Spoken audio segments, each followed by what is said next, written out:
back a little bit. I think it's a little too close. All right. What's going on, everybody? You know, it is your boy, Narcolepsy Boy 94. AK back here again with another podcast. New guest, special edition today. I'll let everybody, some people may know who you are because some people watch my stuff from TikTok, but for people who don't know who you are, I'll let you introduce yourself, tell people who you are. And all right. Well, on TikTok and on any social media site, I am known as Smithception. TikTok is probably the platform that I've gotten the biggest on. It's definitely the one I got the biggest on. I've got over 20,000 followers. I just did that recently, which is very nice. And I make wrestling content, gaming content, sometimes anime content.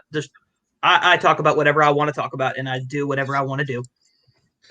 TikTok, I think, has helped a lot of people out tremendously. They're way too strict with like the guidelines and stuff because like some of this, like you post some stuff and it'd be like, it's too violent or too like you don't. And some of the stuff you don't even really do anything. Like it's just like, bro, like. Yeah, I've had videos get taken down for the stupidest of reasons. Yeah, it's pretty good, but it's helped me a lot out too. Though I mean, I'm almost at $500,000. I'll probably hopefully reach that, before the summer. But before, I've been doing stuff like this for a couple of years, but never like I met a couple people, but it was never like anything big until TikTok. So I started doing my TikTok thing. So it has helped out a lot. I think a lot of people too. So. But first question I want to ask you, as I usually ask everybody, is if you can remember, when did you first fall in love with pro wrestling? Do you remember it was like something you watched on television? Like, do you remember like where you were? You know what it was? It was before I had even started watching wrestling or knew anything about it. I was playing SmackDown vs. Raw 2009 with my cousin because he was into it, like big time. And then he kind of helped me get in. And like I knew who John Cena was, I just didn't know anything about him. And I knew who the Undertaker was, I just didn't know anything about him. That type of deal. The names that everybody has heard of. And as I was playing it, I was like, this probably would be really fun to watch. So then I did. And so the first memory I ever have of watching wrestling is from like a SmackDown taping in 2009 in like December, between a confrontation between like the Undertaker and Chris Jericho, where he like grabs him by the throat, throws Jericho out of the ring. I'm like, this is the coolest thing ever. Yeah, that was I think it might have been going to the Triple Threat for Survivor Series, like around that time. Now, what happened after Survivor Series? Because I remember it was like December. Oh, okay. So it was like towards the end of the year then. Mm-hmm. So you started first watching wrestling in 2009. That's when you first started getting into it heavily. Okay. Yeah. See, I started watching in 2004. I was a kid when I was like maybe like 7 at the time, but I started watching because my uncle was like this. My uncle was into it really heavy. And he was already an adult by then, but he grew up like during like the Hogan and Andre era. So. He was into it, like he was starting to fall out of it a little bit, but he was still into it. Like, he was still watching and everything. And he would try to get me to watch it, but I never like wanted anything to do with it. I don't know why. Like I never was like, it's stupid. I don't want to watch that stuff. You know what I mean? But then just one day randomly, I was just flipping through channels and I turned this is when SmackDown had the fist. So I was just turning on channels and SmackDown was on. And I don't remember who they were facing, but I remember it was I think I remember. It was a tag match with Eddie Guerrero and Booker T versus Rey Mysterio and Rob Van Dam, I believe. I think that's when Rey Mysterio and Van Dam were the tag champs at the time. But I remember because I didn't know anything about this stuff at all. So I think Eddie Guerrero did like one of the lie, cheat, steal things. And it's like, I think he did something with like the belt and threw it at Rey and he like laid down and like acted like he was like something like that. And typical Eddie. Yeah, from there, it just kind of like I just started watching consistently, and I was like hooked ever since. So 2004 was like the year I started to fall in love with it. But of course, I backtrack and learned everything else, like the history of it before everything. So 2009 was a pretty good year in wrestling. I think I liked 2009. I went to a couple events in 2009. I feel like it depends on who you ask, because like if you ask most people, they'll probably say that 2009 was bogged down way too much by the Cena Orton feud. Yeah, I mean that feud was. The only thing I like about that feud is just the flip flopping of the titles. Like one week Cena had it, the next week Orton had it. I'm like, can we just have a champion and then maybe have one title change and then if you're gonna like they changed it so much. It was like they couldn't decide who they wanted to be champ. You know what I mean? Yeah, you really devalue the biggest title in your company when you do that. Yeah, it was pretty bad. I think the only thing about when you ask people, I think it depends on the generation because there are some people who are like so obsessed with the Attitude Era, that like once the Attitude Era ended, there are a lot of people that felt like wrestling wasn't the same after that. You know what I mean? Which I can see, but it's just like wrestling changes and evolves over time. You know what I mean? Like it was good. You know, after the Attitude Era, wasn't? I mean, it may not have been as popular as it was then, but it was always good after the Attitude Era. Oh, I've received my fair share of criticisms of criticizing the Attitude Era on various TikTok videos. I know the rabid fan base like the back of my hand at this point. So I seen the video. So why do you think the Attitude Era was overrated? Because I seen you make the video about that. Well, it's not that so much I think it's overrated. That was probably the bad term to use. I just think that it's worthy of criticism, and the aforementioned rabid fan base really doesn't help with that because they will defend the Attitude Era to no end and act like it's the holy grail of wrestling to the point where everything they ever watch is compared to that. And I just think that's a very flawed way of thinking, especially some of the talking points that come up with are stupid stuff like the choppy your pee with Val Venus or Mae Young giving birth to a hand, and that basically that was funny to me though. I'm not gonna lie, that was funny to me. And in a way, it almost kind of feels like revisionist history because what good storylines in the Attitude Era were happening that didn't focus around the same like 3 or 4 people: Rock, Austin, Triple H, Mankind, Taker. Yeah. I don't think the Attitude Era was overrated. It definitely was important. The fan base obviously was different because the one thing I tell people on my TikTok, people who were like, I've seen my comments and like, oh man, they need to bring back the Attitude Era, or you need the Attitude Era, but the Attitude Era can never work in today's world. It's way too much. You couldn't do half the stuff they did. Mainly because I think a lot of this fan base, I think they're a little too sensitive when it comes to the content because it seems like a lot of these people, they ask for edgier stuff. And then they'll do something like, The Fiend gets set on fire, and then people are like, oh, they went way too far with that. But I'm like, this is what you asked for. Like, or even something as like little as I remember seeing like some fake backstage producer on Raw accidentally walking in on Alexa Bliss while she was still, changing her shirt. I'm like, that is like barely towing the line as far as edginess, and people were still acting like it was a bigger deal than it was. Yeah, and the same with like I remember people were upset about the Jeff Hardy storyline with the alcohol and like his abuse and everything. But I'm like, they did the same thing with CM Punk in 2009 when he did it when he was a straight edge society. It was the exact same thing, and people loved it. People thought it was great. It was like, oh, it made sense because Punk was straight edge, so obviously him coming after Jeff and everything with his addiction, it made a lot of sense. But people never. I mean, social media wasn't big around then, so I'm sure some people didn't like it, but it wasn't to the extent. Like I feel like a lot of fans nowadays are hypocritical. They don't know what they want. They want one thing. 2 weeks later, they want something different. That's why it's hard. I think WWE sometimes to please fans because it's hard for them to kind of read what they really want in a certain way. But the Attitude Era, the things they did in the Attitude Era, far as like The Godfather, the man came out with hoes. That for the hoes term right there. Like, if he even came out with girls and Michael Cole said, "Oh, it's the hoes in The Godfather." As soon as he said hoes, people would have been like, "Oh, the disrespect towards women is disgrace towards wrestling." You look at even Val Venus; he was a porn star. He was a male porn star, pretty much. I mean, Val Venus, was doing stuff like that. Then you look at Sable when she had the handprints painted on her breasts on pay-per-view. That was like insane. Now, obviously, the adult men are going to love to see something like that, but like that's something that you just couldn't do today. It just wouldn't work today because of the way the world is. Even look at the stuff from the Ruthless Aggression era. Just a lot of stuff they did back in those days couldn't even do today, like the live sex show or, tons of, oh my God, there's tons of stuff. I remember when John Cena used to cut promos and he used to call Lita like a hoe and a slut and all that stuff. I'm just like, bro, like you can't even use it. You can even use half that stuff today.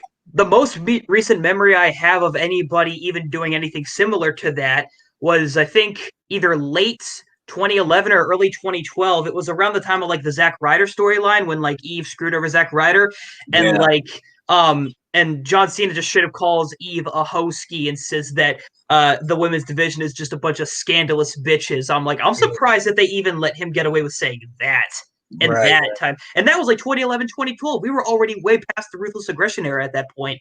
Yeah, what I always tell people is that I don't see how people, especially people from the Attitude Era, I don't understand how people think the Attitude Era is so great, but they don't think the Ruthless Aggression era is so good. Because I'm always like, bro, like the Ruthless Aggression era, I'm not gonna say it was better, but it was up there. I mean, those are that era was really good, and I still say that the Ruthless Aggression era had better storylines and wrestlers in that era. The Attitude Era, I think, had, better characters, but I think the Ruthless Aggression Era by far had the better wrestlers, and they were better at creating stars. You look at all the stars that came from there: John Cena, Brock Lesnar, Randy Orton, Batista, and then even the guys from the Attitude Era, like Edge, Eddie Guerrero, Chris Benoit, Rey Mysterio, Edge. Those guys didn't become top stars until the Ruthless Aggression Era. Booker T, none of those guys became world champions until that era. Yeah, that's the reason. There's a reason why people keep throwing around the term the SmackDown 6, because that's like the time period when they felt like SmackDown was really building up, the people that we now consider to be the SmackDown 6. Edge, Rey, Eddie, Chavo, Benoit, Angle, like those people. Yeah, and they had Jericho. They had Jericho in there for a minute. They moved him to Raw, which he didn't like that at all. But I don't understand the hatred for the Ruthless Aggression Era. Like, I think some people. I don't know. The Attitude Era was just a different time of wrestling because it was a cool thing to watch wrestling back then. Like when we were watching wrestling, it was non-cool because it was, it was fake. And, it was like, how can you watch that stuff? You know what I mean? So it wasn't cool to watch wrestling anymore. But during the Attitude Era, everybody watched wrestling. Everybody named mamas watched wrestling.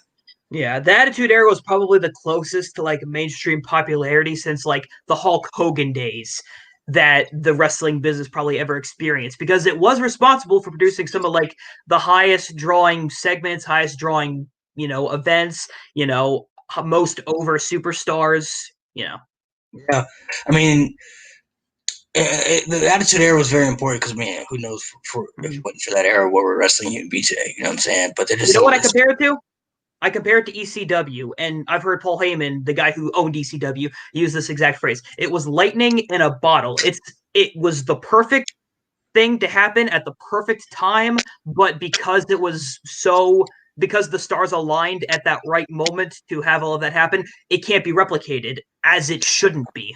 Yeah, it should be in the past. I mean, if you fell out of wrestling because the Attitude Era because the Attitude Era ended, then that's just you. But I don't think people should stop watching wrestling because a certain era ends. I mean, like if you ask me, the WWE has struggled since John Cena era's ended. Like once John Cena left, they haven't really found their edge because there's. I mean, obviously Roman was the star they wanted, but fans didn't want him, and they were trying to revive him. Now he's doing something really good, but it was like without John Cena for a minute, they were struggling for this. They've been struggling creative wise for a minute. Well, unfortunately, Roman Reigns was hit with the curse of not being Daniel Bryan in 2015. Which so going back to that, there were actually 2 years Daniel Bryan could have won the Royal Rumble, would have made sense, 2014 and 15, but they gave one to Batista and one to Roman Reigns. Yeah. I've always said that Roman Reigns was never bad. Some people don't hate Roman Reigns because they think he sucks. Some people may hate him because he sucks, but majority of the fans don't hate him because he sucks. It's the way that they book him and the way that they continue to shove him down our throats back then. Yeah. Here's the thing. I have this idea. I don't even think it's just an idea Earth here. I think it's almost a universal truth. Nobody hated Roman Reigns. They hated Roman Reigns' presentation. They hated like you said, being shoved down our throats. If he wasn't being booked as strongly as he was being booked, like, John Cena, Hulk Hogan levels of booking, nobody would have this problem with him. If they just built him up the way they build up any other traditional star, like, not inserting them into the main event scene right away, maybe having him have a run with the IC title and, not treating the Shield feud and ending the way that they did. It could have worked, and he could have, stayed over, because he was over. The 2014 Rumble is probably the first instance of when you could say he was like over with a crowd. Then again, it was because he was the last two with Batista, and nobody wanted Batista to win that Rumble. That was probably the 1 year Roman Reigns could have won the Royal Rumble, and the most amount of people would have been okay with it.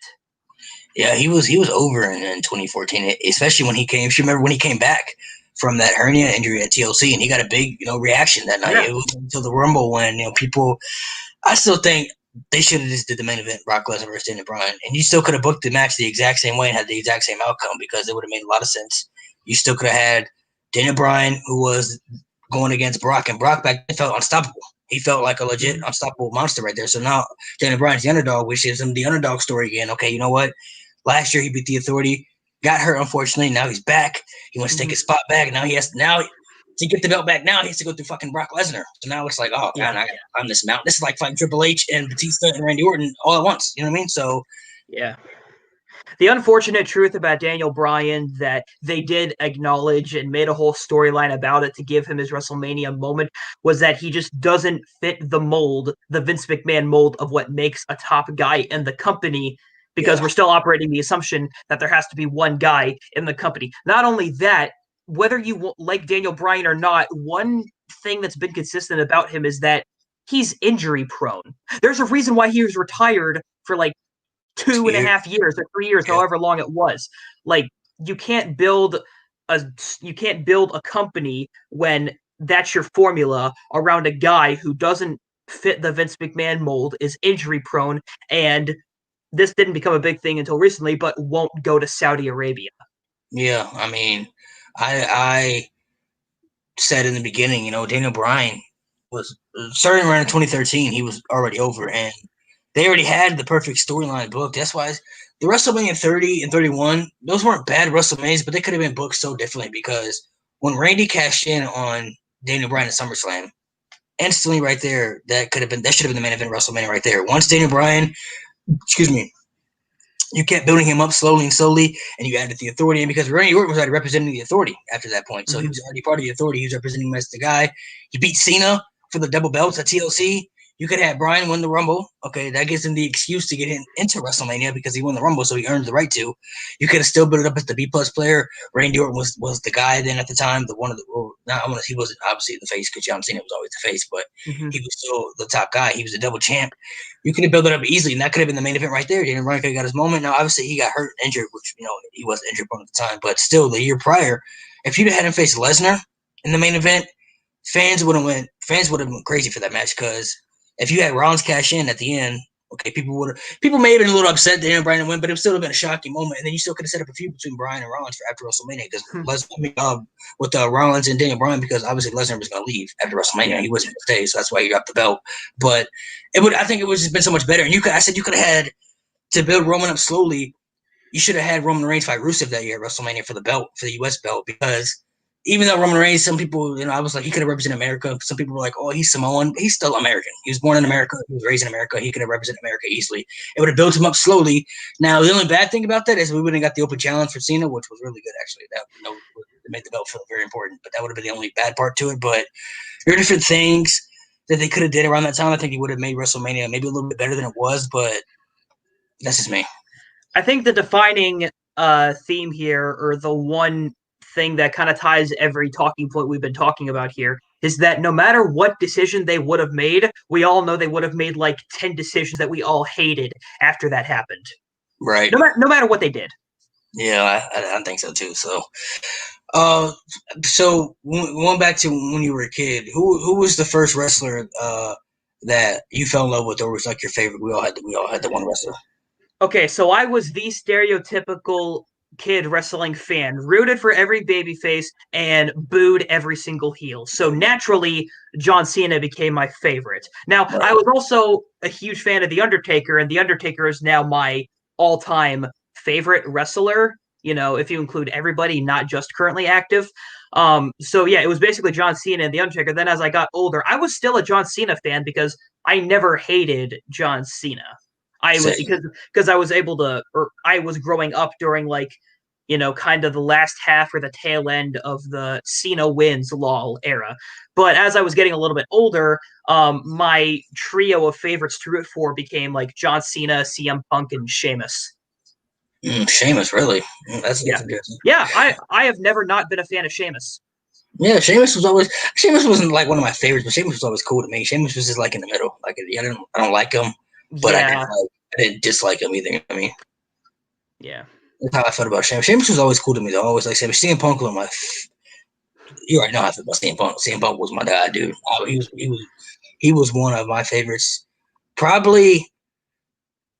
I mean, John Cena's my favorite wrestler of all time, but I probably didn't really understand why people hated John Cena until he started feuding with Punk and he started cutting those promos about Cena. And then I started to pay attention to more details and reactions, and I kind of started putting two and two together. Like, oh, that makes a lot of sense. Like, I can see why people don't like John Cena. The people, you know why? Go ahead. You know why they hated him? Because he was going up against CM Punk in a WWE Championship match as the babyface in Chicago.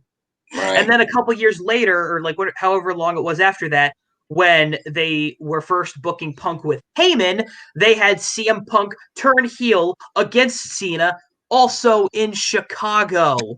Like, how do you expect? Like, what do you expect of people in a place where you know Cena is going to get booed out of the goddamn building no matter what happens, and you want Punk to be the heel that No, he's going to be the most sympathetic babyface in that environment.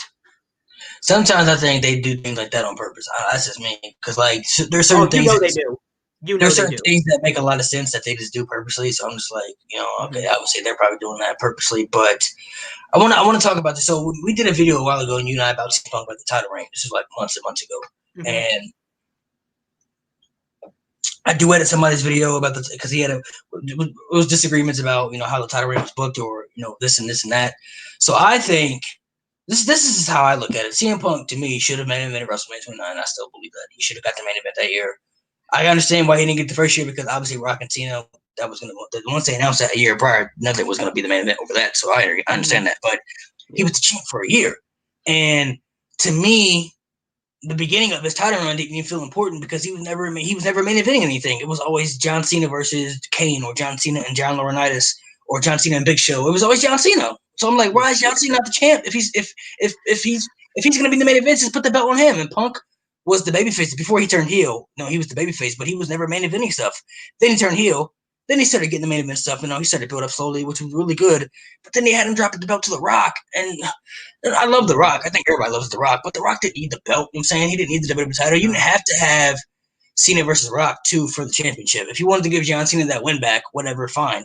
But you could have easily either made that. I think they should have been a triple threat, or it should have just been John Cena versus CM Punk. That incredible match we got on Monday Night Raw, that could have been a WrestleMania main event right there. That should have been the main event of WrestleMania. But I think you disagreed. You thought that his can I explain myself here when it comes to that?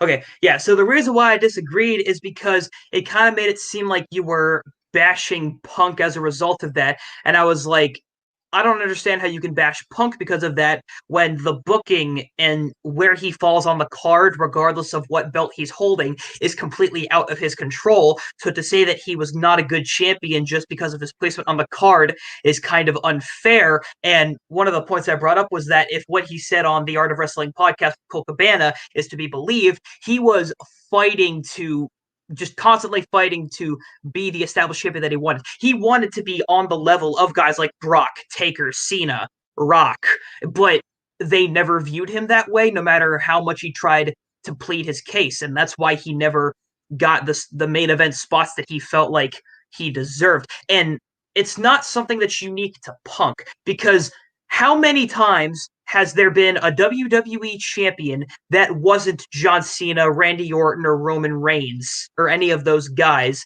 that was WWE champion or world heavyweight champion when they still had the big gold belt and not getting main event spots? A lot.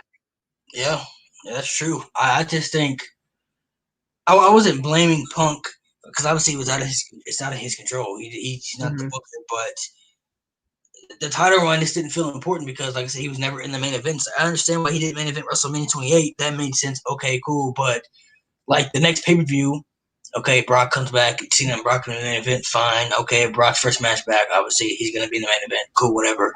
But then after that period, him and Daniel Bryan and Kane were having a little good feud with AJ Lee and everything. That was okay. But he should have been in the main events more than he should have been, because he had the belt for a year. And the title run was okay to me. I mean, the heel run was better than the face run. He was a way better heel in that title run to me than the baby face, because he was actually getting the main events more, and they put him in better storylines. But then you had him lose the belt to The Rock, which was stupid, because The Rock at this point is bigger than the WWE Championship. He doesn't need the WWE title anymore. And then he could have got the WrestleMania main event, because I think he even said on the podcast all he wanted was the main event. He said he didn't care if he lost the main event. It didn't matter. He just wanted to be there. He even, I don't know if he ever actually did propose this to Vince in any kind of way, but he just kind of threw this out there maybe as a joke that he didn't care if he was in a triple threat match with Cena and Rock and it was elimination and he was out within 5 minutes. He didn't care. All he wanted to do was be able to say that he got the main event of WrestleMania. And because he didn't get that in any capacity, he said he feels like a failure because he didn't get the one thing he wanted. I still do. Okay, so do you think that if Paul Bearer didn't die, he would have ended the streak? No. Because so many people have, been in my inbox telling me that, or haven't even told me that, like on podcasts, and I'm just like, bro, they didn't even give him the WrestleMania. They didn't want to give him the main event at WrestleMania. You think they were going to give him the streak? The streak out of everything? There's no way he was going to be streaking no matter what. Yeah. Nah, I don't. I think regardless of whether Paul Bearer was still alive by that point or not, it wouldn't have gone to Punk. I still think that regardless of what had happened, it would have gone to somebody like Brock or to Brock anyway. Right? Because some people, I just always thought that was weird because I've done podcasts and people have always said, like, Paul Bearer, if it wasn't for Paul Bearer's passing, CM Punk would have ended the streak. But I'm like, bro, like, didn't even want to give him the main event of WrestleMania. Why do you think he would have ended the streak, bro? Like, the streak was back then. Well, obviously the streak was precious and it meant a lot to a lot of people. So it was like, bro, like, why would they give him the streak if they didn't want to give him the WrestleMania main event? That doesn't make sense. Also, that was the year after they just come off the end of an era with the Hell in a Cell match with Triple H and Shawn Michaels as a special guest ref, which is probably going to go down as one of the best Taker Mania matches ever. So to end the streak after that happened probably would have been the wrong kind of heat and just would have been like the wrong type of booking. Like that's not a burden I think they should have put on Punk's shoulders. Brock can take that because Brock is the established name and the established badass. I don't personally like him at all. I don't like seeing him wrestle in the WWE, but that is the way he is. He's an established draw. He's an established badass, UFC heavyweight champion. He has the believability factor that I think nobody else really had. So it wouldn't have made sense in hindsight for anybody else to believably end the streak. What if?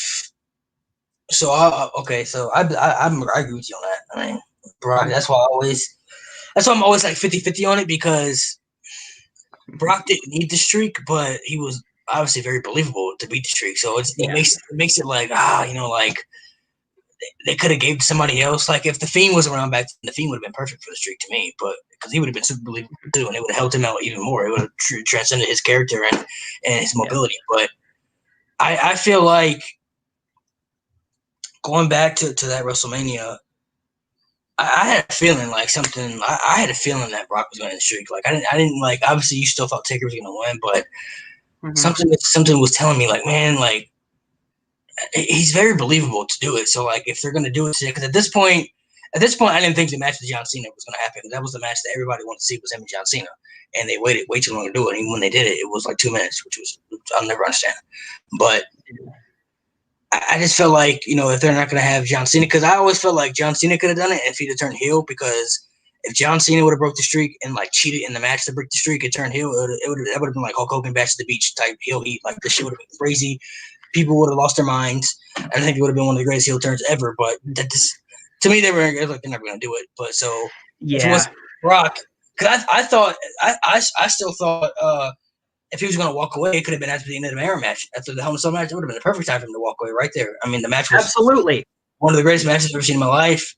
All three guys on the stage had their moment right there. The end of an era was surely the end of an era. So I was like, man, if he's going to retire, I thought he was going to. At that moment, I was like, he may retire after this. Like watching it live, I was like, this may be it for him.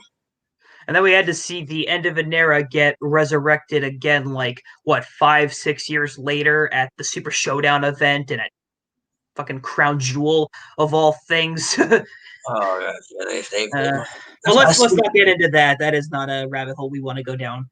I'm still upset Shawn Michaels came back for that match. The way I'm not upset about what if he wanted to do the match, whatever, that's fine. That's him. But I'm upset because the way he retired was one of the greatest retirements ever. To me, this is my favorite storyline ever. The Streak versus Career, my favorite storyline ever. Everything about that was perfect. From the build up to Shawn being obsessed with the Streak, him losing his mind, him trying to win the Rumble, Taker saying no. Look, everything they did with that was so good. The promo package, everything was great. The match, and then he came back, bro. I was like, oh my gosh, man. And that storyline for me specifically is very nostalgic because, like I said, I got into it in like December of 2009. So that was like one of the first major storylines I was able to see happen, as it was happening live. So I was so invested in that because I loved Taker, and I was still a fan of Shawn Michaels, just not as much as I was a fan of Taker.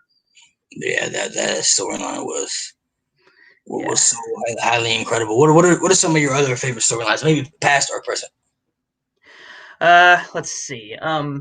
Everything right now that AEW has been doing with the Inner Circle, sure, it's had its hiccups, but I mean, I'm a huge AEW fan, in case you couldn't tell. So I'm just, I love Jericho. He's my favorite wrestler that's still currently active. So there was that. The list of Jericho stuff, because I'll mark out for Jericho any day. I don't care. I love the dude. And let's see. Off the top of my head, what are some other ones? Oh yeah, and all the stuff with Cena and Punk. Cena and Punk. Give me that stuff all day, because it felt organic. It felt like this is something that people actually cared about, for better or for worse. Like, I feel like that was able to draw the right type of heat and, like, get the right type of reaction out of people. So yeah, my Street versus Career stands out to me. Kane and Undertaker in the Attitude Era, that storyline was incredible. I was really into that one. Cena and Punk stuff, Cena and Edge stuff too. Cena and Edge, I always liked the stuff that they did too, because that's when I was watching like heavy, back in those days. So that stuff always brings back a lot of memories. One of my favorite storylines that's underrated to me is the Undertaker Randy Orton storyline. Really love that storyline when it was going down. Eddie Guerrero and Rey Mysterio too. I love their stories and their matches too. So that one stays up there too. Some people didn't like the custody of Dominic thing, but I don't know. It was fine with me. I didn't mind it. That was not the biggest problem that people had. I think the biggest problem people had with that with Eddie Guerrero just in general was when they glorified his death for the sake of building up Mysterio's Mania feud with Angle and Orton. Like that was just so disrespectful, dude. That's one thing they couldn't even do today either, bro. Like, I'm sure, like, they probably talked to some people for approvals or everything, but like the fact that when Randy said that Eddie was in hell, bro, I was like, I remember watching that. Like, my reaction was different back then because I watched it and I knew it was wrong, but it wasn't like, how dare WWE. It was kind of just like, it was just wrestling to me. So I was like, oh, that's wrestling. Yeah. That's what they do in wrestling. You know what I'm saying? But like nowadays, oh my goodness, bro, like, I couldn't even imagine the social media platforms that would be on fire if something like that happened. It would be insane. So, I actually got some questions in here. So I'm just going to go through these questions and we'll just answer some of these questions. We'll start with this one. And this is all just your opinion, so it's personal opinions. Someone who could have been a star. So who's someone to you that could have been a star that wasn't? Maybe somebody got ruined by creative or fell off, or somebody that stood out to you like, man, this guy had it all, and he or she. You know who's the first name that's been coming to my mind recently? Who? Shelton Benjamin. Really, Shelton Benjamin? I mean, sure, he was a star in terms of like his, tag team run with Charlie Haas as the, America's Greatest Tag Team, and sure, he was able to have like pretty successful U.S. and Intercontinental title runs. But I see no reason as to why he could not have been a top guy in that company. We're talking about somebody who's just as established as an athlete. Maybe not as far as accolades, but as far as strength goes, as like Brock Lesnar. Hell, he trained Brock, and if stories are to be believed, he beat Brock in a amateur wrestling match. So I see no reason as to why he is not a credible world champion in the eyes of Vince McMahon. I would have said, "Ooh, there's so many." There are so many. I'm gonna say Mr. Kennedy. I know the reasons why his push. There were different stories, but this is what I'm just saying. This Mr. Kennedy, because I was watching around that time. Mr. Kennedy, when they brought him in, he beat former world champions, got a U.S. title run. His first major feud on TV was with The Undertaker. Then he wins Money in the Bank at WrestleMania, but then a month later he drops the belt. Now, from what I heard in his interviews, that they said that he got some MRIs done, and WWE told him that he was hurt and he had to have surgery. He was going to be out for 9 months. And they wanted to, Taker was hurt and he had to drop the belt and they wanted to do the cash in. But my thing is that, bro, they didn't have to cash that Money in the Bank briefcase in. Batista was feeding with Undertaker at the time. You could easily put the belt back on Batista. People wouldn't have hated that at all. They did. I think they purposely did it, if you ask me, because I think he had a lot of heat from what I heard backstage, and he had a heat with guys like Orton, Cena, Triple H, and Shawn Michaels. So those are all four top guys in the company. So Well, the first time Kennedy had gotten his injury checked out, they told him that he had torn something. But then when he got it checked out after the matter and after he had done the briefcase drop to Edge, they told him that it was just a hematoma, which I think is just like a fancy word for like a small blood clot or a small, just inflammation. It wasn't anything major. No, not at all. And then his second push, he was supposed to be Mr. McMahon's son, but then they said he failed the drug test and everything. This was after the Benoit incident. But here's my argument always with that. It's like, bro, there's so many wrestlers who have done drugs or failed drug tests, especially been top guys, bro. And there's so many wrestlers that never ruined their push for that. Like, why did it have to ruin Kennedy's push? He failed the drug test, okay, so his push is over. What about all the other guys who did drugs and they failed drug tests? It didn't ruin their push. So drugs are drugs. Doesn't matter what type of drug it is. It's wrong. It's a drug. So if you have a policy, like if we worked at a job and you had a policy and they say, hey, no drugs allowed, and say you did crack and I did heroin and and they fired you because you failed your drug test because of crack, but they gave me a pass and I failed my drug test for heroin. You're gonna be like, bro, like he did heroin. Like it's still a drug. Like how can he keep his job but I can't keep my job? You know what I mean? I don't know. Let's ask Roman Reigns. He failed the wellness policy, and as a result, he went from being, the world champion to being the United States champion. So it's like, bro, like they pick and choose. They pick and choose who they want to be in those spots. That's why I try to explain. That's been obvious forever, dude. Like I'm sure you've seen like I'm doing a little series about like the superstars that we dropped the ball with, and I even did one on like Ryback, where I was like, bro, I was never a big Ryback fan. He was never a big team, but it was like, bro, he was over. Like, well, you can't deny that he was really over at one point with the fans. He was getting great reactions from fans. I know some people in the ring for people too. I remember he entered the Bret the Hitman Hart, and Bret Hart still to this day shit's all over him for it. I remember Seth Rollins when he shattered John Cena's nose in the middle of the ring, possibly almost ruined their match at SummerSlam. But Seth Rollins still got his push. Seth Rollins hurt Sting. It was an accident. Sting retired after that, but he hurt Finn Balor. You know what I mean? Those are accidents. Things happen. You know what I mean? But yeah, those are like, that's what I'm trying to explain to people. Like, bro, like just because you don't like that person, like I said, I was never a big Ryback fan. He was never like crazy to me, but he was really over at one point. He was getting great reactions. They had something.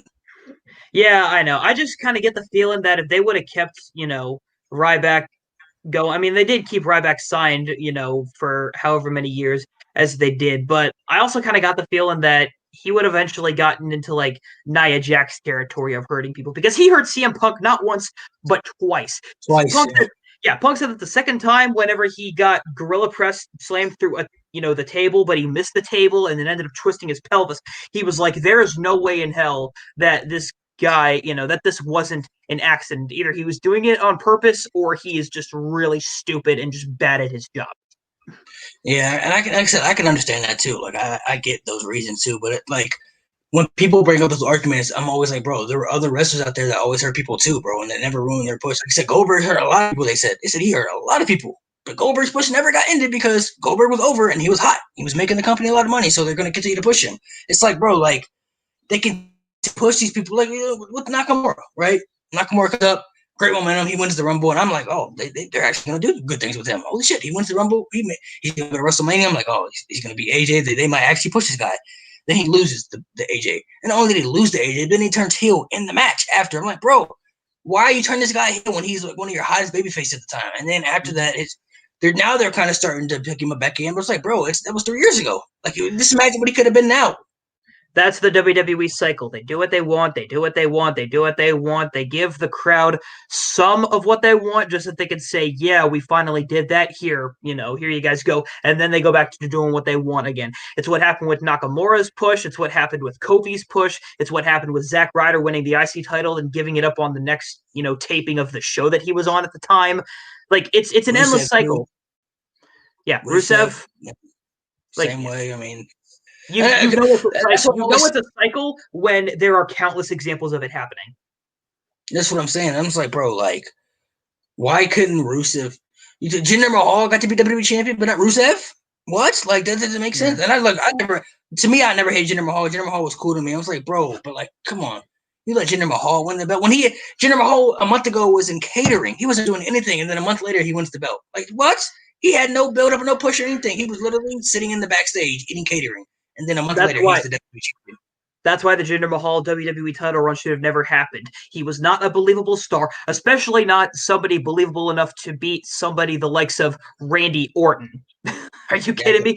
Not to mention, this was, basically they were doing it almost as like an experiment to try and tap into the Indian market, and that ended up failing. Like, I mean, sure, as we've seen, like they're trying to get more involved into that now with that superstar spectacle thing or whatever they're doing. But this came how much later after that happened? Like, Jinder Mahal was not over with anybody. He was over with like a select few fans as a WWE champion. He was not believable. He had the same type of matches every single time, and his win-loss record did not reflect. And like, you don't even have to know exactly what the win-loss record was. How many times did you see Jinder Mahal win a match? Yeah, that's what I'm saying. Exactly. It's just, bro, they always just bother. Those are the politics for wrestling. And like I said, bro, like they built Rusev up the right way too. This guy came in. I didn't know who he was when he first came, but he came in. He was representing Russia as a country, so he's anti-American. They had this guy go against Jack Swagger, who was the All-American. Okay, that makes sense. He beats him. Okay, then he beats Big Show, Mark Henry. Okay, two legends. Okay, he's still crushing the Americans' favorite heroes, right? Then he wins the United States Championship out of everything, the U.S. title. So I was like, oh wow, this is definitely a slap in the face to the American people right here. This is great. Yeah. Then you have to go get John Cena. Okay, well, John Cena, obviously he's the top guy, big for him. But even after when he lost to John Cena at WrestleMania, he still could have used him in different ways because obviously nobody was going to stay undefeated forever. He's going to lose the belt at one point. But it's just like, bro, and it got over with Rusev too. And then they said that, from what I heard, they said that push got ended because he cut his hair. Vince McMahon wasn't happy with him cutting his hair. I was like, what? Like, are these real things or are these rumors, bro? Yeah. You never know what you can believe on the internet. But it's like, I wouldn't be surprised. I mean, they sound like things that could just be rumors, but considering all the crazy stories that everyone and their mother has that has ever had to work for Vince McMahon, they stop sounding like just rumors. So, like, that man could be thinking anything at any given time, and that's why he does the things that he does. All right here, another question. Superstar you think is highly underrated? Ooh, highly underrated superstar. Well, I don't want to say Shelton Benjamin again because, I mean, that would just be the same answer again. But as far as somebody who I think is underrated, Andrade. Andrade is a good one too, man. I have always been a huge fan of Andrade ever since his NXT days. Like, that match that he had with, Johnny Gargano, yeah, at the TakeOver Philly, I think it was. Yeah, just a shining example of how good Andrade can be, especially when he was paired with Zelina Vega at the time. Like, Zelina Vega was like the best heel manager that they had going. She played her role, to me, really well, and I don't think there's the only, like, and we all know this by now, the only reason Andrade didn't get the push that he did was because of the language barrier, because of how poor his English is, and and still is at this point. But and that's why I say if they were like literally in any other company, he would be putting on matches that would tear the house down with any of the talent that they have, and he is world championship material. That's why he was NXT champion. Like, he's good, he's great. He just doesn't get a chance to show that for the dumbest of reasons because, like we said, like, I'm going to go back to this because it's true. He doesn't fit the Vince McMahon mold of what is a top guy, and that's why he gets shafted like all the other people that came before him. Yeah, my answer's always been Dolph Ziggler. It's just Dolph Ziggler to me has always been really good. Great on the mic, great in the ring. And there were so many times they could have pushed this guy out where he felt important, and then they just like I said, they gave you a little bit of taste of it, and then they're like, it's time for him to go back to where we think he should belong. So. Oh, man. Okay, this one right here. Favorite female superstar of all time and why? You know what? My answer is probably going to, piss a lot of people off. I don't care. My favorite female superstar of all time, Sasha Banks. Oh, that's a good answer. I thought you were going to say, like, Charlotte or something. Nope. No, I respect Charlotte as a wrestler, but she is by no means my favorite female wrestler. I don't know. Something about like Sasha Banks and her attitude and her character just immediately made me gravitate towards her. Like, she sounds like she sounds believable when she speaks. I mean, sure, her promos aren't the best, but I mean, how can you make a promo that doesn't really fit your character work when it's being written for you an hour beforehand? But I don't know, man. I've always thought that Sasha Banks has it, regardless of like all of the trials and tribulations she's been through. she's capable of being the top woman in that company. And we're finally seeing that because she's an established SmackDown Women's Champion. Yeah, now I mean, I always knew she could be the shit when she was in NXT. I was like, oh yeah, she definitely has that it factor.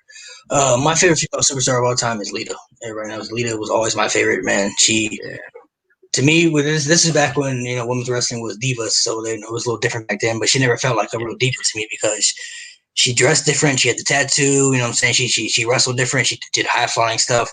She didn't feel like the actual typical diva bra and panties type thing. And even though she did those things, but she just didn't have that feel to me. You know what's funny? You know what's one thing I've noticed? Every single WWE diva or, just female wrestler that has ever, been described as just being not like one of the other girls is always just like the alternative of the stereotypical tall, big-chested blonde bimbo. Like, it's always like the girl, it's always like the borderline goth or just alternative girl with the black hair, and like that's why people say that about Lita. It's why they said that about AJ Lee. It's why they say that about Paige. Like, like the girl that's not like the other girls typically tends to have all of the same characteristics. There's just a thing I've noticed. All right, what about this one? Favorite male superstar of all time and why? I think I may have said this earlier, but I'm going to say it again. The Undertaker, my all-time favorite wrestler. Now, I know, like, there's a little bit of revisionist history, that aspect to some of his Mania matches, because they weren't all great. I would know. I'm currently watching through all of them in chronological order for a series of future videos for TikTok, but I've always been captivated by the character and the dedication to the character. And when his matches hit, they hit, and there's no denying that. Try telling me that they don't.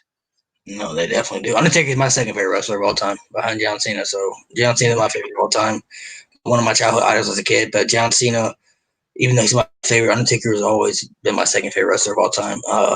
His beginning WrestleMania matches weren't always great, but I mean, he's had banger WrestleMania matches that made up for it. His match with Orton, his match with Batista, the match with Edge, the two matches with Shawn Michaels, the two with Triple H, the three actually have with Triple H, the match with CM Punk. I mean, there's so many. Even the match with Ric Flair at WrestleMania was a good match. So I mean, there's plenty of. Yeah, I loved that Flair match. When I was watching it for the first time, I'm like, I was so bad I never saw this sooner, because that Flair match is phenomenal. Some questions in here. Bring these people back. All right. Let me see. This one right here. Someone you think should have been the world champion. So who's a superstar you think should have been the world champion? Are we talking WWE or are we talking like any promotion? Any. Okay. All right. Well, in the WWE, I think somebody who was capable of being a world champion but never was. I'm trying not to give a same answer that I already gave.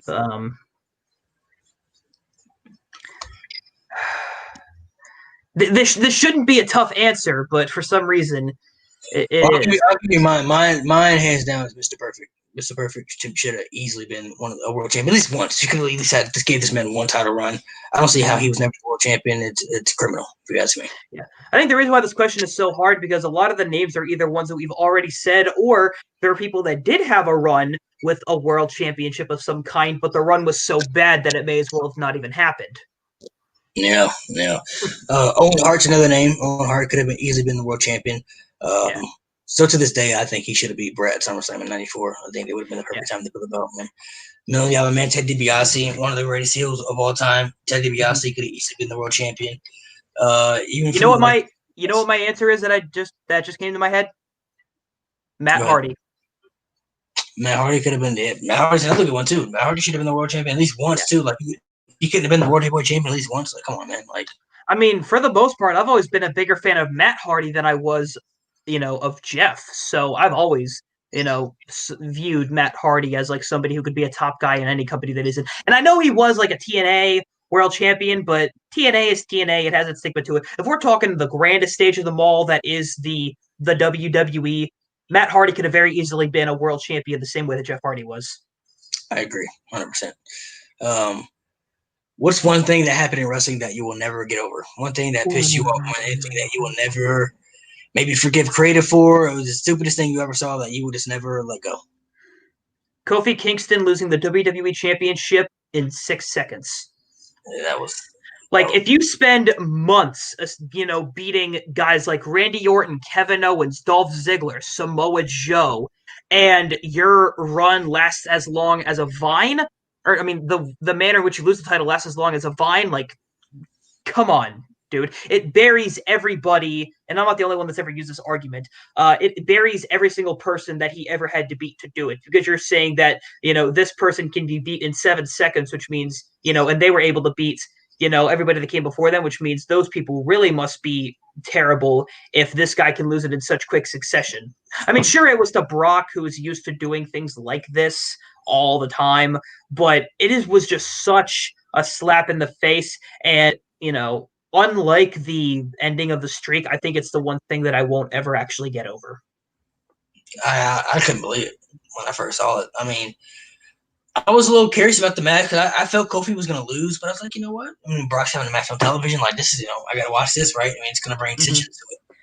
And then the bell rung, and it was just like over like that. I'm just like, oh my! And it was all for the Cain Velasquez thing. I'm saying, which wasn't even good.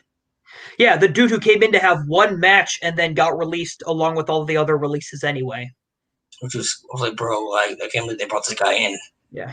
And then they had that match in Saudi Arabia, which he shouldn't even had the match in the first place because he was already injured. He already said first of all, I've seen him wrestle in the Indies. He actually was pretty good. I'm saying when he wrestled the mask and everything, he was pretty decent. I'm like, okay, but he had a knee injury and he had to have the operation on the injury. But they were, WWE was so hell bent on having this match so early, but he did it anyway. I was like, bro, like, why couldn't you let the man have the surgery and then when he was healthy, brought him back and build it up for the match? And actually, give him they could have had a great. They could have had. I'm not gonna say a great match, but they could have had an actual match together. Because the only thing on Vince's mind at that time was the sweet Saudi blood money, and when that's being thrown in your face, you get completely tunnel visioned. Oh man, it was pretty bad. So since we got the Rumble coming, let's talk about the Rumble, some predictions. So what's your prediction for the female Rumble? What are you feeling? Bianca Belair. I think it's her time. I think, despite what people may think, or despite, some history that may or may not be bound to repeat itself, I think this is her time. Like, even if at the very least, the thing that's going to happen is, dare I say, similar to what happened with Nakamura, where she gets a Rumble win and then nothing comes of it. I think even giving her the win in the first place is still a tremendous boost to her career, and I do think she's very deserving of that. We saw what she was capable of last year when she, was the Iron Woman in that year's Rumble. Alongside Alexa Bliss, she outlasted, Alexa Bliss in that because she's too great to not be awarded a Rumble win. I think it should be. She's got star all over her. I mean, she got the It factor. For me though, my pick is Alexa Bliss. I think Alexa Bliss is winning the Rumble. With their character right now, I think which the only way I would like this, which I doubt they're gonna do, but if Alexa's gonna win, they what I want to see them happen is that you continue to have her go after Asuka every week, have her beat her down, shit at her every week. That way, Asuka has to transform herself into her New Japan character, that dark, evil face paint side of herself that she used to be.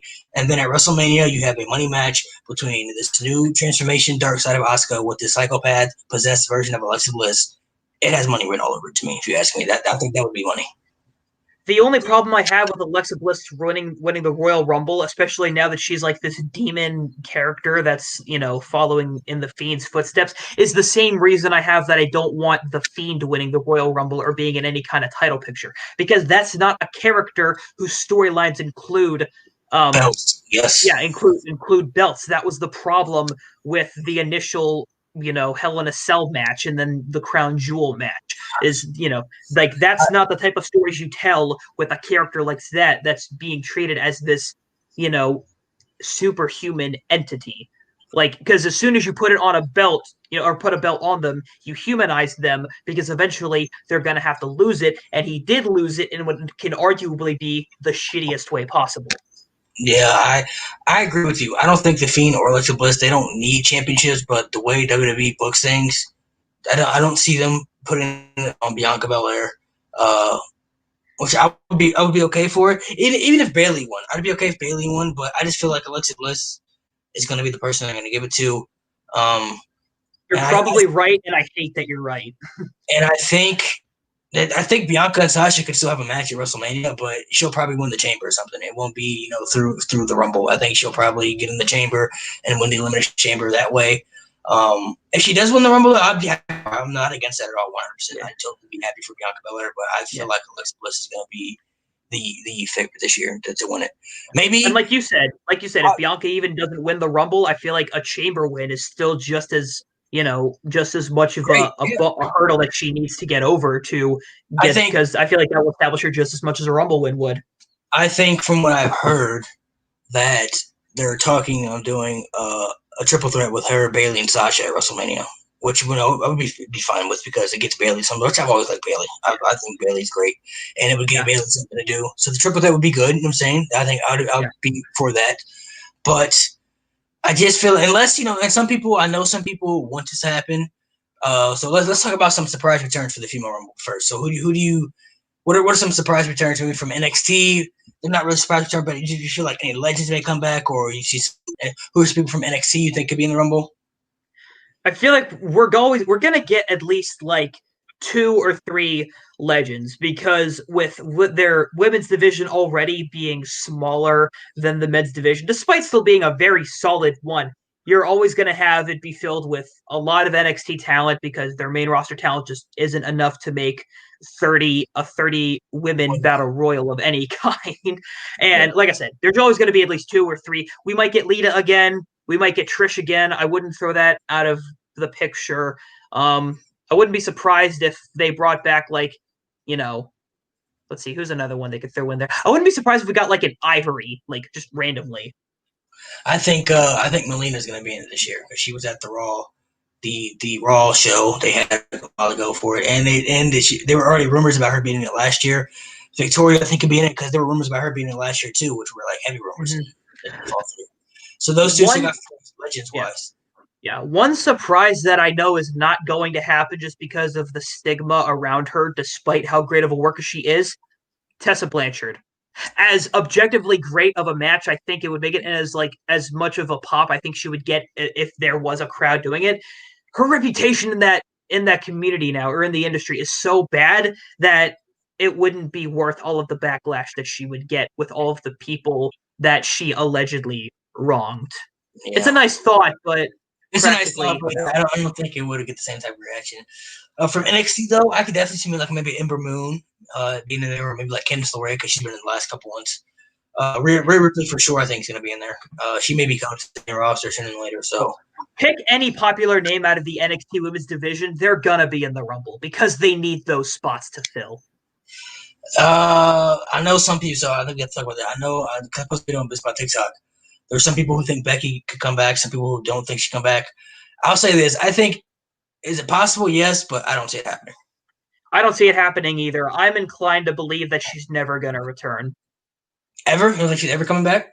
No, I think that she's going to be done with her career. I think, in her mind, it's better for her to end her career on a high note like that, even though it wasn't really a high note considering, she probably could have put Shayna over even though she didn't, but I digress. I feel like she's happier with the situation she's in now. It was her she wanted to do that though. Like she pitched the idea to Vince to put Shayna over. Vince didn't want to do it. Like it was because she wanted to put Shayna over and then Vince turned it down. And then when she found out she was pregnant, she pitched the idea of doing a tournament. Like a tournament, they win the belt, and he turned that down too. So yeah, so I don't see Becky coming back because I feel like she's happier that way. Now, granted, I don't know her feelings, but I'm inclined to believe what I just said. I don't think she's. I think she's coming back. I just don't know when she's coming back. Because she just had the baby, so I'm like, bro, I wouldn't be it would surprise me if she came back, but I could see it happening at the Rumble, but I'm just like, I would bet my money on it. Another one too. What about Ronda? Do you think she's ever gonna come back? I wouldn't be opposed to it. I don't see it happening, but I wouldn't be opposed to the idea because, as you're probably already aware, contrary to popular opinion, I enjoyed Ronda Rousey's run with the Raw Women's Championship and her literal year with the company. I'm the same way. I thought she did really good in her first. I thought she was good when she was there. I thought she did very well her first year. So before we get into the men's Rumble, let's just go through the 2 championship matches. So Roman Reigns, Kevin Owens, who do you got? Roman. Bill Goldberg and Drew McIntyre. Who do you got? My Tough. gut. Yeah. They're playing with our hearts on this one. My gut says Drew, or no, like my mind says Drew, but my gut says they're gonna do something. And that something is either, the thing that we don't want to happen that I don't want to mention, or Say it. Just say it. I don't want Goldberg to win, but that might happen. Oh my gosh, man! I definitely think there are a lot of people actually who think Roman Reigns is losing. I'm saying right now, Roman Reigns ain't losing that belt anytime soon, y'all. So you better get used to that title run. He gonna have that strap for quite some time. So Roman definitely winning. I'm with you, man. I don't know, man. I want to believe they're gonna do the right thing and let Drew win, but I said the same thing with the Fiend, and the Fiend fucking lost. So I was like, I knew he was. Yeah. Go ahead. I would be much more content with a Miz cash in either during or after the match where he becomes the WWE champion than having Goldberg do anything in that company ever again. I love to see the Miz be WWE champion again. I feel like his first run as champion wasn't appreciated because people just didn't feel like he was ready for it. Now he's way more established. He's better than he was before back then. He deserves a WWE championship. The Miz has never not been a great worker. The Miz has never not been great at any championship that he's ever held. He definitely, I think, he deserves a championship run. Yeah. With WrestleMania coming up, though, I think it'll be after Mania. I don't see them doing it at WrestleMania. Well, I could be wrong though, because WrestleMania is 2 nights this year again, so maybe I could be wrong. But this is the thing with Goldberg. I don't dislike Goldberg. I don't hate Goldberg. But if you're gonna bring him back for matches, just don't put him in title matches. You could put him against if Goldberg came back and he had a match with Randy Orton. I feel like people would be fine with that because the two legends. Okay, whatever, fine. He's having a match with Randy Orton. Cool. If he came back and said, "I'm having a match with Triple H," okay, cool. He's having a match with Triple H. If he beats Triple H, who cares? If he beats Triple H, right? It's not gonna matter if he beats Triple H. But if you put him in a match with somebody like Drew McIntyre and he beats Drew McIntyre, it's gonna hurt him so much. People are gonna be so mad about that. People don't want that. And we know it's going to hurt him because we've already seen it happen twice over with Kevin Owens and The Fiend. Exactly. So I'm going to go with Drew McIntyre. I'm going to go with Drew, too. I'm sticking with my mind, and I'm going with Drew. I'm going to say Drew. Gotcha. They really put on Goldberg, man. They really have Goldberg win. It's just because I was last year, man. It's just like, bro. Last year they had Goldberg beat the Fiend, and I still say this day they only had Goldberg beat because they always wanted Roman Reigns to be the champion. As soon as he came back to Roman, but they didn't want Roman Reigns to beat the Fiend at WrestleMania because he get booed out of the stadium, and they want Roman Reigns to be booed. And if he beats Goldberg at WrestleMania, nobody's gonna fucking care if he beats Goldberg. So that's why they did it. I still think that they did it. He beats Goldberg, who cares? He beats Goldberg, fine, whatever. He beat Goldberg, but if he beats the Fiend, people were instant, and people already hated him as it was. So he beats the Fiend, he's definitely getting booed out of the stadium. People are going to shit themselves. People are going to be pissed. And I still think that's why they put the belt on Goldberg because I'm just like, bro, like, how do you? It's just. I don't want to get into it. It upsets me still to this day. So with the men's rumble, who do you got for the men's rumble? Who do you think's going to win? My pick to win the rumble from like most likely to least likely is going, or that I would want to my third biggest. One that I'd want, Keith Lee, Daniel Bryan, Big E. Okay. So you think one of those three guys are going to win for sure? Yeah. So if you had to pick between one of those three, who would you? Not who do you want, but who do you think? See, this is why it's tough. You got me thinking. You and the other people with your theories, you have me thinking that it's going to be the Fiend, but I want to pretend that idea is never going to exist, so I'm going to stick with your Keith. That's my biggest for sure. Originally, I wasn't sold on the idea for Brock Lesnar. I was like, Brock Lesnar's coming back. He's done with 30, and he's winning the Rumble. That's my pick. But then somebody on the idea. I don't remember who it was. I give him a shout out if I remember who it was, but somebody read in my comments. He said that he thinks Alexa and the Fiend are going to win because they're a duo and they're both going to win the belts. And I started thinking hard about it. I was like, wait a minute, that's be a possibility. And I started thinking really hard about it, and the more I thought about it, I was like, bro, that's easily what I think could happen now. So I think the Fiend is coming because the Fiend is definitely coming back in the Rumble. They already been teasing it. Rain got the mask on and shit right now, so I definitely think the Fiend's coming back at the Rumble, and I think he's gonna win. I think he's gonna challenge Drew at WrestleMania. That's why I don't know, because Goldberg beat the Fiend. So I'm like, bro, like if Goldberg wins the belt and Fiend wins the Rumble, of course it would give the Fiend the win back. But the idea is on Goldberg. I don't want to see that. So it's like it's just it's iffy right now. Daniel Bryan, guy, I can see winning it because I think Daniel Bryan is going to face Roman Reigns at WrestleMania. As far as Big E and Keith Lee, I can't see it. I don't see it for me. I would love it. I love E too, but I just don't see WWE doing it that way. I can't see it happening. This may be the mark in me, but I still like to believe sometimes.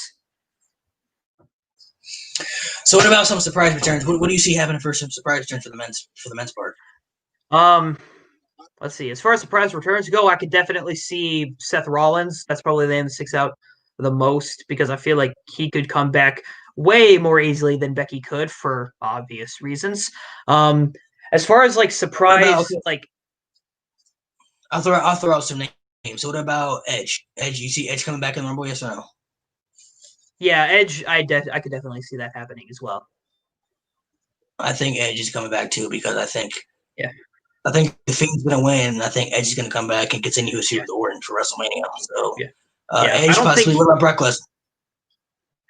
Yeah, as much as I want to be in denial about it, I also see that happening. I feel like he's gonna do kind of. All right, honestly, what would your reaction be if number 30 hit, hear that fucking music hit, and Lesnar comes out? Like your instant reaction. This reaction right here. How are you gonna feel? I'm gonna feel dead inside because I don't care. And if he comes out, he's gonna win. There's no doubt. I could not see any other thing happen. If he comes out at number 30, he's winning. I hate it, but that's what's going to happen if that's how they choose to book it. What about John Cena?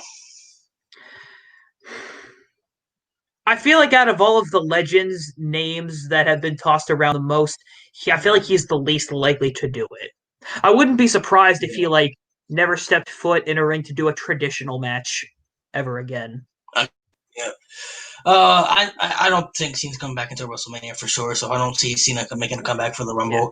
Yeah. I could definitely see him coming back for like a WrestleMania storyline with whoever, but not a Rumble appearance, especially because I don't think he would want to do that to an up-and-coming talent. So what about some NXT guys? Who do you see being in there for NXT? I thought about this idea. It's been kind of rumored that Damian Priest was going to be one of the people getting called up to the main roster. And I feel like if they were going to do that, a perfect way to set him up as an established badass that he very much is, come in at number 2, Iron Man. I like that. I think don't win. He doesn't need the win, and I think it wouldn't make that much sense. But have him last a long time. Have him eliminate some top heels if needed, or some main roster brand heels. Yeah. Have him even make it to Final 4 or 6 if needed. I think for sure, 100%. Damian Priest will be in it too, and I think Tommaso Champa is another possibility. I think could be in there for me. I think Champa could be maybe a surprise entrant in there. Yeah, maybe Kyle O'Reilly. I love Tommaso Champa, so he's always been one of my fantasy picks, to win the Rumble that I know wouldn't happen in a million years, but it's like it's a nice thought that I always like to have. This is an unpopular. Always like Champa more than Gargano. I always, to me, I'm not saying he was. Oh, I agree 100%. But I always like Champa more. I was always rooting for him in the matches instead of Gargano. I like that Johnny Gargano is capable of putting on good matches, but I've never been a fan of Johnny Gargano, the character, ever. Yeah, his character is, not for me. His ring ability is great, but even like his heel right now, he's not a good heel to me. Like he's a way better babyface than heel. Yeah. So I was like, bro, sticking from the guy babyface. Maybe what about maybe somebody like Karrion Kross? You maybe see that possibly happen? No, I don't see Karrion Kross it being in the Rumble. I don't see it either. I mean, well, maybe a possibility, but I don't know. Karrion Kross is supposed to be built as like the force that the force to be reckoned with in like just this unstoppable monster. then the Royal Rumble is not a good place for him to be in, because unless they intend on him winning, he has to get thrown out. And which means that he either has to get thrown out like believably, like after and do the traditional, get beat up for a little bit, sell on the outside, do the something that doesn't fit the character of Karrion Kross, or he has to get thrown out the way like Rusev did in his first Rumble, or like the way it happened with Corbin in 2018, like just like as a joke, like really quickly, like which would just be an insult to him. So no, I don't want Karrion Kross in the Rumble. I don't either. So those are some suggestions too. So before we get out here, so the WWE has sold their network to the streaming platform. I don't know if you know what Peacock is. Peacock's basically, people who don't know what Peacock is, basically like Netflix, Hulu. I'm saying it's just the same thing. They they had movies and TV shows on there. You subscribe to it, you pay a monthly fee. That's basically how it is. So the network will officially be moving, and only in America though. If you don't live in the United States, then you still have access to the network, but it'll be moving. All the network streaming platforms will be on Peacock, which then they already have access to a lot of WWE things. But what are your thoughts on that? Some people opinion about it, some people don't like it. What do you think about it? I think it is just fine. From an objective standpoint, it is a net positive to the consumer because you are paying the same amount, or if you want, you pay half of what it would be, just at the expense of having some ads. But not only are you getting all of what we presume to be the WWE Network's library of content, but also everything that's on Peacock. So you're paying the same amount or less if you are okay with watching ads for more content. Oh, I see it too. I mean, it's just plus they sold it for over $1 billion. Like, come on, bro. We're talking about $1 billion. You're gonna tell me you wouldn't have sold that for $1 billion? Like, it's all for WWE. Vince McMahon's goal, to me, by the time before he passes away, is to make sure that WWE is financially stable, so that he knows that when he passes away and Stephanie, Triple H, and Shane all take over the company, the WWE will forever be in good hands financial-wise. And he's done that. He's done it. Yeah. They were never not going to be in good hands. The trajectory that their profits were going, if you look at their earning reports, they are just always going up. Even when they were losing money, before they stopped doing house shows and they were still losing money on the house shows, they were still outperforming every single company that currently exists or ever existed. It was never a question that they were going to be financially stable. Another $1 billion to Vince, he'll blow through that like this, when crowds are able to happen again and another Saudi deal comes through. I'm just writing some of these in the chat right here. All right, man. We're going to go ahead and sign off. All right. But you go ahead and plug in your stuff again. So everybody will follow you if you got podcasts or anything like that. Yeah. Haven't done one in a while, but I do have a podcast that I run with my buddy Nick. It's called Cynical Talks. It's on my YouTube channel, youtube.com/Smithception. You can find me, at Smithception on literally all of my social media platforms. I'm most active on TikTok, but also, Instagram and occasionally on Twitter. So I'm not hard to find. Like the name that you see below right here, that's how you can find me on anything. So guys go follow his stuff right there, and we'll have to keep in touch with these. I'm doing definitely if you're interested. Before I get off here, we kind of just did it. I'm doing a prediction show for the Rumble. We just gave our prediction, so that won't work. But we'll definitely do more stuff in the future. I have to introduce you to some of the people that I know. Maybe I could be on your podcast for a while too. So, possible. Just make sure you guys go subscribe to this stuff and stay tuned for more podcasts in the future. All right. Yeah, thanks.